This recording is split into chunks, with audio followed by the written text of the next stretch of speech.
Hello, welcome to Swing Steve's Bargain Beer Reviews from the comfort of my living room. It's getting too dark now, so I can't do them outside anymore because it's dark, unless you want a spooky one in the pitch black. So back into the old living room. Sorry, the lighting's not very good in here. We've got one little light as main lighting up there's not gone, electrics have gone. They've been gone for nearly 2 years now, we've still not got around to sorting it out, but anyway, it is what it is. So what have we got today?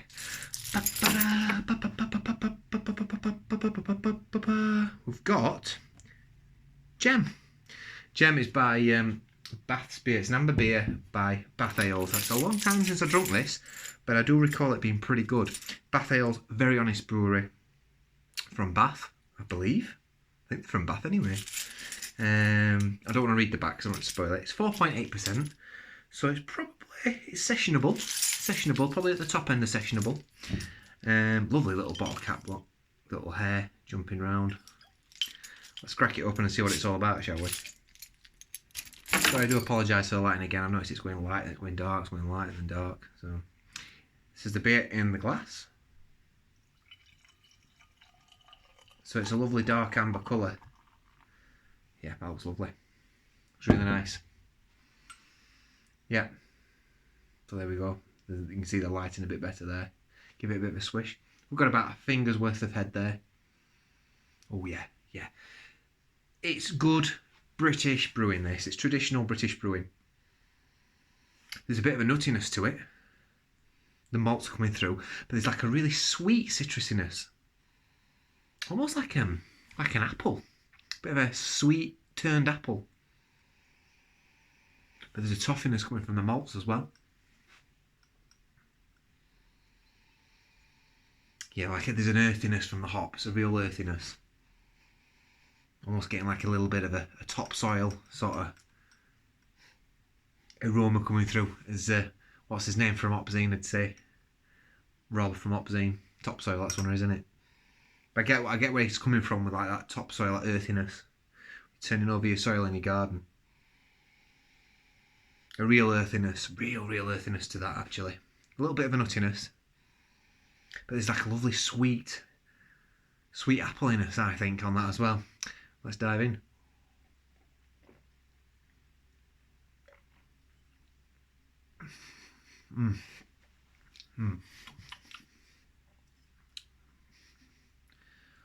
Yeah.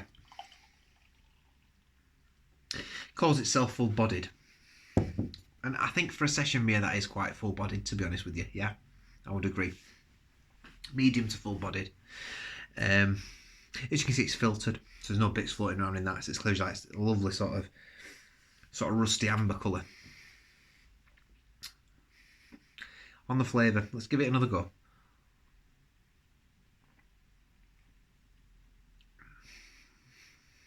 So you're getting the maltiness coming through. It's slightly sweet. It's not, I won't say it's particularly dry, this. I won't say it's particularly bitter either. A nuttiness, malty, slightly toffee caramel. Bit of a woodiness to it, maybe, some people might say. Yeah, the slightly turned fruit is in there somewhere. Slightly turned pears and apples.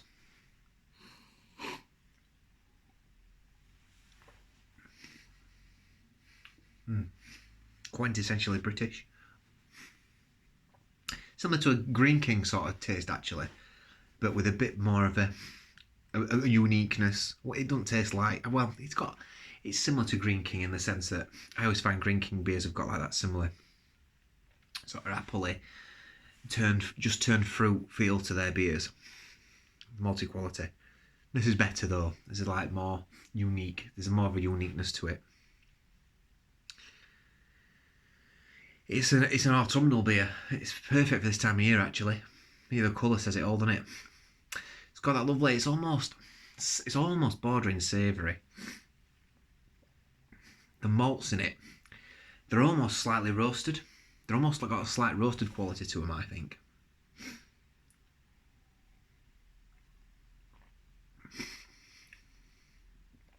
But yeah, British garden fruits. Maybe a little bit of orange in that as well. Just a touch of orange, not much. It's a very pleasant beer. Very pleasant beer. £1.50 at Tesco's for 500ml. It says, Gem, amber beer, a bittersweet and well-balanced ale that sees the malty character from the Marisotta barley really shine through. Yeah, and that's fair enough. You don't blabber on about potential fruits you can taste in it. It just tells you it's a malty beer. And it definitely is.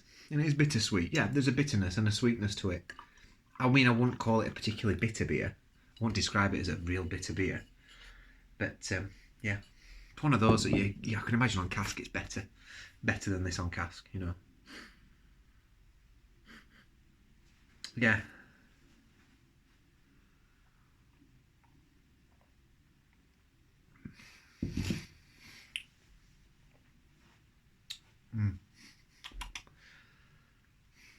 It's funny, innit? Because, like, I've been drinking these craft beers from Tesco with really big bodies.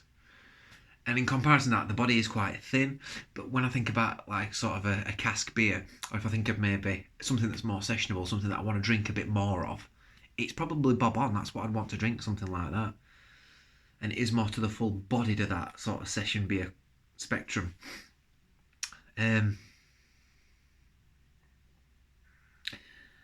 Yeah, I'm sort of getting a bit bored at craft beers, if I'm completely honest with you. I feel myself drifting into craft.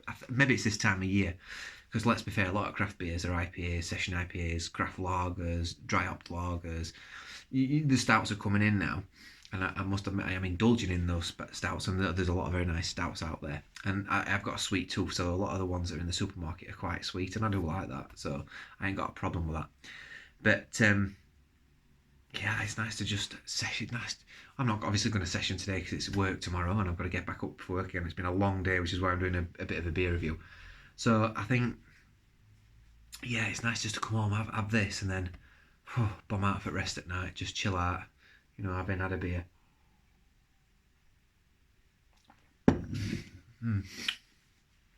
Lovely fruitiness. It's a lovely sweet fruitiness.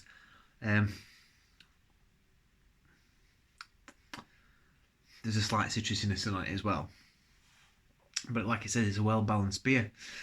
I don't know where I'd score it, to be honest with you. Would I buy it again? Yeah. Would I rush out and buy it again? Probably not. I wouldn't, because there's a lot of beers like this. But if the selection was quite limited, I'd be more than happy to have some more of those. Is it an excellent beer? Or is it a very good beer? I think it's right at the top of very good. I don't think it's quite an excellent beer. Though what would stop it? I mean, the lacing's pretty good.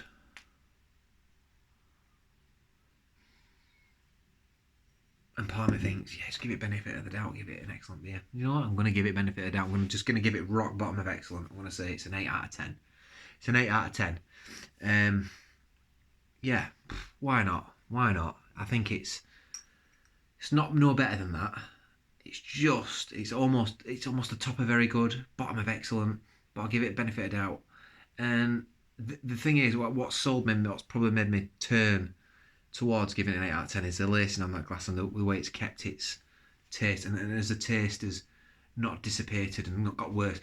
In fact, if anything, the taste is getting better on this beer the more I drink it.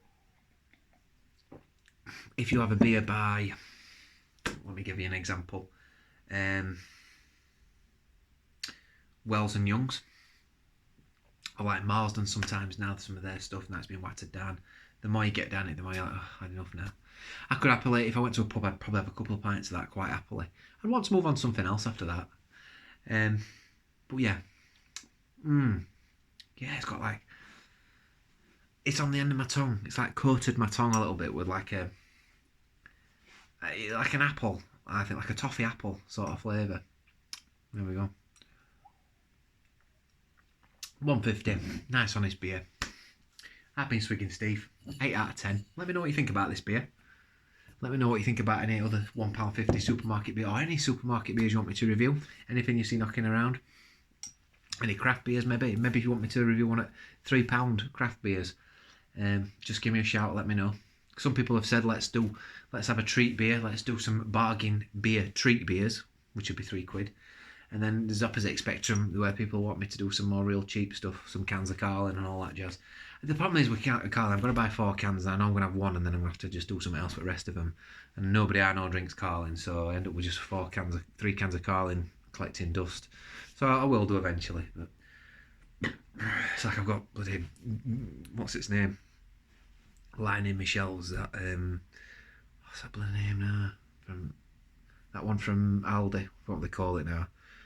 Begins with G, Galahad beer. I've got loads of Galahad knocking around I can't get rid of. Loads of Galahad's cans of Skol, because I reviewed that, so I've got cans of Skol. And some of that really cheap bitter from Morrison's. But anyway, here we go. Last gulp. 8 out of 10 from me. Nice, good, sessionable, real. I could imagine on cask that takes it up another level. That smoothness you get on cask would just edge it a little bit for me and take it up at that next level. I've been Swinging Steve. Let me know what you think. I'll see you on the next review. Bye.